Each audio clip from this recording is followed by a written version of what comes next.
Have you ever had a transaction flagged and thought, why is this happening? It's frustrating, and most people don't realize how many reasons there are behind these flags. I've spent years studying this exact issue, and what I'm about to share will shed light on why your transactions keep getting flagged and how to stop it. Stick around, because by the end of this, you'll know exactly how to fix it. First, let's talk about one of the most common reasons, something you've probably heard of but never really understood. It's known as unusual activity. Banks and financial institutions have algorithms that detect deviations from your normal spending patterns. If you've never spent big amounts at a high-end retailer, for instance, and you suddenly make a massive purchase there, it'll trigger a flag. And no, it's not always that easy to predict.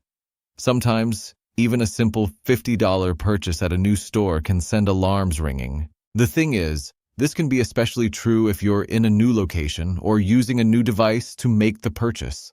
Let me break this down. If you're traveling or accessing your accounts from a new location, even if you've been buying the same things for years, your financial institution may raise an eyebrow. This is just the system doing its job, checking for fraud. I've seen this firsthand when clients were on vacation and their cards were flagged the moment they tried to buy something. Now, let's dive deeper into something else you might not have realized: your transaction history. If you regularly make purchases from stores that seem suspicious or show irregular patterns, this could lead to flags. Yes, even the stores themselves matter. A history of small, inconsistent purchases at a variety of online retailers might trigger a flag because the system can perceive it as unpredictable spending. Banks don't want to see behavior that might be associated with money laundering or fraud. Speaking of fraud, if you've recently had your credit card or account hacked, you're much more likely to see flags on transactions. A fraud alert can stay on your account long after the fact.